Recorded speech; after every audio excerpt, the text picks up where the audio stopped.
Hello, so glad to have you join me on the first episode of Agribusiness Weekend Season 3, and I hope you've been having a lovely time. I'm Joy Labaran. Now, before I go on the show, we need to, expand our family base. So do well to subscribe to our YouTube channel and follow us on all our social media platforms. Welcome.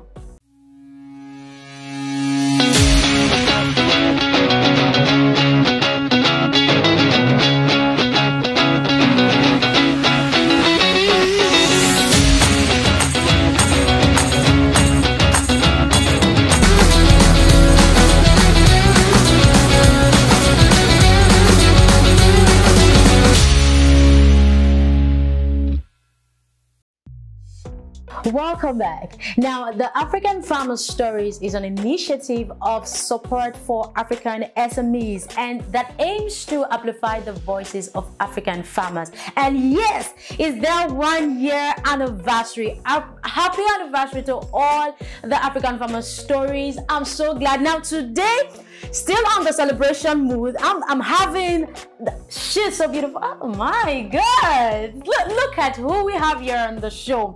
So on set with me is the co-founder for African Farmer Stories, Victoria Madedor, and we're going to be talking about Africa's Farmer Story at 1 and the journey so far. So glad to have you join me. Thank you for coming. Thank you very much. Victoria Madedor was on the Agribusiness Weekend show season 1. So she talked about poultry farming. You can watch that episode. It's so enlightening and so educative. So that's for that. Once again, congratulations on your 1 year anniversary. Thank you very much. Now, before I go on, I need to read a tweet. One of the famous tweets on Twitter, when the African Farmer Story turned 1, he said, as we continue celebrating the African Farmer Stories at 1 anniversary, we are pleased to celebrate the organization's co-founder at Victoria Madedor. Victoria Madedor is a vibrant woman who has an amazing insights into growth and development. Isn't that beautiful? How do you feel? If I was the one, I'd be like, oh yeah, say that again. Oh my goodness. Okay, so African Farmer Story. It's so amazing because we started this journey as a way, to create attention to farmers during the pandemic. Not just farmers, players in the agri value chain during the pandemic. And I can remember vividly, I was in my bedroom. And we're having this conversation, myself and Pamindia, we're having this conversation how there are a lot of supports that are being churned out from the international community to Africa from other continents. And what Africans are doing for Africa is not really being amplified. So we need to curate those resources and share it. So that was the passion. So that was for support for African SME. So that was how it all started. While curating the stories, I realized that there was none targeted at agriculture at all. And you could see that, and this fateful day, we got the letter from this 1 million boys that they were coming to streets just before my own estate. And during that time, all hearts were in the mouth. Can you imagine them writing you a letter? It was funny. And I was getting a lot of alerts from people who couldn't sell their produce. And yet the 1 million boys wanted to come to raid homes to collect food items. They weren't coming to collect your electronics. They were mostly coming to collect your food items because we're hungry. And it also emphasized how agriculture, the food security plays in the overall security of every community. Because once there's no food, there's war, there's strife. And yet the people that provide the food are not recognized. Right? Yeah. So it was such an irony at that time. for me, and I just couldn't piece everything together. And I said, okay, let us do a video, which is still on our YouTube handle, that we call the heroes. You know, farmers are the real heroes. Because when it comes to immunity, you talk about food. No matter the drugs you take, if you don't eat well, you can have the right immunity. Your immunity will be low. When you talk about apparel, you still talk about farmers. When you talk about some of your daily needs, you still talk about farmers. So how come they're at the bottom of the pyramid? And looking back, I see that most of the articles that talk about farmers portray them as dirty, poor, old, raggedy. However, and that was a wrong notion, right? Exactly. However, in reality, the farmers that I've met, they are the richest. Actually, they are really wealthy in terms of naira and kobo, dollar and cents, pounds and penny, whatever it is. They are really wealthy. And I realize also that there's no distinction between the farm hand and the farm owner. And when you keep putting out pictures and articles of sadness, dirtiness, only the risk, nobody would want to be associated with something like that. Most especially in this tech-savvy generation, where everybody is interested in. If it is not technology-based, then count me out. Why should I want to stress myself when things can be done in a more simplified way and get a better outcome? While doing all of this and telling the stories, we realize that they are local innovation, right? They're local technology. Technology does not need to be expensive for it to be effective. Exactly. And there are a lot of technology inherent in Africa that we are not amplifying as a people. And if we really want to help ourselves, really want to grow, we need to do it ourselves.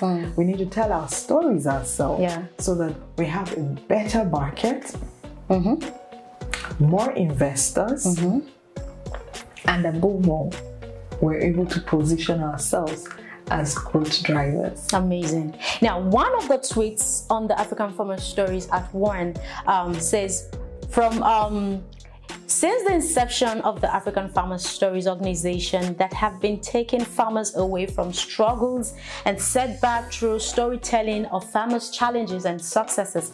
Now tell us, what has it been like so far in the last 1 year, and how have you been able to make all this possible? So I would say it's not me. I'd say is a team of amazing human beings that have volunteered their time. So the interesting thing about the African Farmer Story team is we're all volunteers. Amazing. We're not being paid. We're not looking for money. Amazing. We just want to make impact. So we're all volunteers, bringing our time together, our social capital together, and pushing the narrative in a way that it is true. It is not exaggerated. It is not adulterated. So we want to ensure that we strike a balance of what is real from what is cruise. Allow me to use that term, because in the recent time we realized that a lot of people come onto social media to give you promises in the agricultural sector that are not realistic. However, those that are really toiling day and night to ensure that are not heard. So we want to shift from the e-farmers level into the actual farmers level, and we want to also showcase these people with integrity, this humans that are having sleepless nights to ensure that we get fed and at the affordable price, and stop them from having a lot of post-harvest losses. Because if people know that they exist and they have this kind of quantity, it will also reduce their desire to import the same things that we produce locally. Exactly. So how has it been like for the farmers, the youth in your initiative, in your umbrella? What has been just, I could imagine, what would be the testimonies of the youth? Like, oh, since I joined the African Farmer Stories 6 months ago, and this is how it has been for me. What is the experience like? So I'd say it will be best to hear directly from them. Yeah, and so we'll be having a timeout with the youth of African Farmer Stories, so don't miss out. So you can go on. I would want to tell. I don't want anybody to miss out from this episode. It's so amazing. Okay. So it would be best to hear from them directly. Okay. So let us know, because for me, you do not measure your own impact. You allow those that have been impacted to measure it. But because we operate as volunteers, and we operate on a very lean budget, however, we've been blessed with support from a lot of organizations. Wow, that's great. From Big Dutchman to Clark Energy to GMSF, I mean, Business Day, both the mainstream media, the corporate organizations, they have supported this initiative. They have also lent their voices to help bring out the real narrative from within Africa. So I think I would say let them share best. However, what we have done so far, we've been able to train, in terms of training, over 2,600 people in a year. In 1 year. That's huge. Using different kind of models. To do the training. Yes, it is virtual, but then for us, our certificate means a whole lot, because we are putting our integrity on the line. Table. So we have metrics for measuring our participants who take our trainings. So it's a little bit rigorous, but then we try as much as possible to ensure that learning did take place, not attendance. So even though you attend, we want you to participate in the entire process. So how has it been like? The challenges, what were some of the challenges you faced in the last 1 year? How have you been able to manage them? Yes, I mean, the challenges we faced as a team is, when you're virtual, it's difficult to get the true identity of people. So we've seen sometimes people spamming our community. We have 2 communities on Telegram and on WhatsApp. So sometimes we get people spamming. Yes, we did registration of the members, but however, when things are done virtually, it's not the same as when you do things physically. So we're also partnering with another organization called Verified to ensure that we are able to verify every member of our community, so that going forward we do not have issues of spamming. Luckily for us, we've not had any issue of during the trade, because we also encourage our members to trade with each other. We've not had any bad experience in the last 12 months. That's a big one. That's a huge one. We're grateful for these things, and I would say it's because of the desire and the drive of the team members, right? I'll give it to Eitaya Delike and Yola Anastasia. They've been amazing when it comes to coordinating. Sahid, this Oshin. They've been amazing when it comes to coordinating the community. From the onset, we've had people coming, on board, and I mean the learnings from them, and that they have gained as team members, and they've given back. It's been amazing, truly. It's been amazing. I could, practically see the growth from where we started to where we are now, we're still growing. We have a whole lot to do. There's so much, but we couldn't have done all of this without collaborating with Corporate Farmers International. Thank you. They are one of our major partners on the Hangout with Youth in Agri. Collaborating, with DMSF, Full Range Microfinance Bank. I mean, you don't do everything by yourself. Yeah. For anyone to succeed, and that's what we preach in the African Farmer Story community, you need to collaborate. Yeah. Collaboration is key. It's key to survival. Nobody's competing with you in the agricultural sector. If you see it from that perspective, you'll see how you automatically grow, because those that have collaborated, they've actually seen huge impact in their growth. Now moving forward, okay, let's envisage in the next 10 years. So let's put our compass in the next 10 years. Where do you see the African Farmer Stories? What will be the story? What is the move? What is the next action to take to better improve the lives of these farmers and everyone playing in the agri value chain? Who needs to be heard? In the next 10 years, by God's grace, I see the African Farmer Story positioning itself as a media platform where farmers can learn from each other, where investors can see viable projects from the platform, where there could be interaction that results into a marketplace, trade platform that can facilitate trading.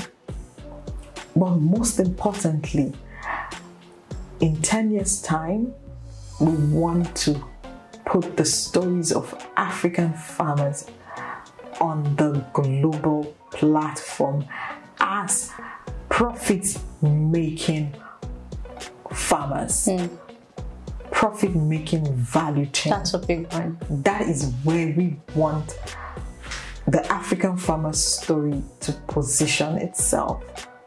It is not for us, but as a team, but for us as Africans to tell our own story and position ourselves. And I wish you the whole best. I see you doing great things.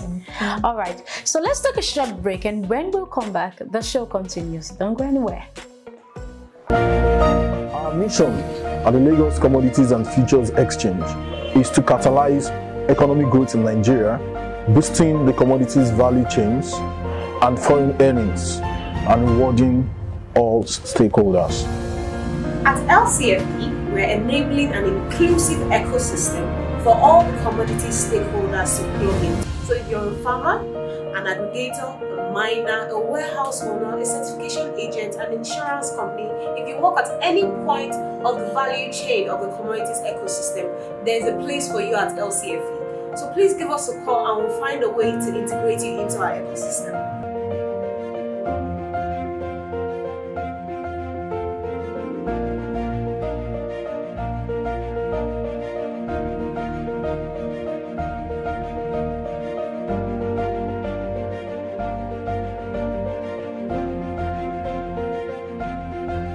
Agribusiness Weekend, please always watch and keep it locked there. They're doing an amazing job.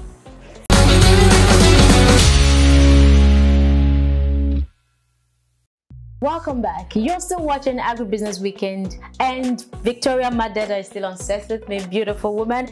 Now, Corporate Farmers International has partnered with Lagos State Ministry of Agriculture and Kebbi State to launch 3 new agricultural products that will transform the narrative of the agricultural sector. The CFI e-learning, Eco School Agric, and CFI Farm Support Services. Kindly click on the red button so you could watch assets of the launch. Victoria, we've been talking about the African Farmer Stories, Needless to say that the African Farmer Story is one of our partners on Hangouts with Youth in Agri. We've had Anastasia, Naya come to the show and other youth from the African Farmer Story. Thank you so much for all you do. Thank you. But before you go, I would love you to have some fun. All right, so I have 10 questions on my list. I wanted to pick 3. So let me have your first question. Number 1. Number 1. If you have an opportunity to sing a song, what would you sing? Oh, look at that expression. I love that. Okay. That's a tough one. Or maybe we could say, the African Farmer Story. Yeah. Don't mind me. Don't mind me. So which song can I sing now? Can you ask the next question? The next question. Okay, so we come back to the Madedor wants some time to think. She's gonna blow our mind. This one she wants to think about it. She's gonna blow our mind, seriously. Just watch me. Watch her. Okay, let me get your second question. Number 4. Number 4. Where is the most beautiful place you've ever visited? Most beautiful. I'll say Agra Fort. Because it's full of history. Okay. It's in India. Okay. And it's full of technology in its own right. You could see that people had vision some 200, 400 years ago. Oh, wow. And if they tell you the story of Agra, it has so much romance in it. It has so much military minds in it. It has so much democracy. It's all together. There's so much story behind it. So it depends on where you're looking at it from. And it has a beautiful landscape and beautiful architecture. But architecture is not beautiful without a story behind it. Oh, yeah? So it's the story behind Agra Fort that's quite amazing. So you love to stay there? I look forward to going back there again. It's quite beautiful. That's wonderful. Yeah. Okay, so let me guess your last question. Number 10. Number 10. Okay. Number 10. Here we go. I like this. I love this. Counting 3s. So I'm gonna give you the 3, 9, right? Yeah. So 3, 6, 9, 18, 20. Sorry, 3, 6, 9, 12, 15, 18, 21, 24, 27, 30, 33, 36, 39, 30, 33, 36, 39, 42, 45. Is it like okay? To 51. Oh, to 51? Really? I didn't hear that part. Okay, 45, 48, 51. Wow! That's amazing! Thank you so much for coming to the Agribusiness Weekend show. We're so honored to have you. And congratulations once again on your 1-year anniversary. We pray that greater heights for you and greater works you do for the African youth. You've been so amazing. And on behalf of I and the Agribusiness Weekend team, we want to give you this package to say thank you for coming. We love you from love. Thank you so much. Much appreciated. Thank you for having me and the African Farmer Story on Agribusiness Weekend. It's always a pleasure speaking with you, Joy. Thank you very much. All right, this is where we draw the curtain on today's episode of Agribusiness Weekend. Thank you so much for watching. On Wednesday, please keep a date with me. On Wednesday, I'm gonna be having a timeout with the youth of African farmers stories on Hangouts with Youth in Agri. You wouldn't, I say it again, you wouldn't want to miss. So till I come your way next time, I'm Joella Baranen. Bye for now.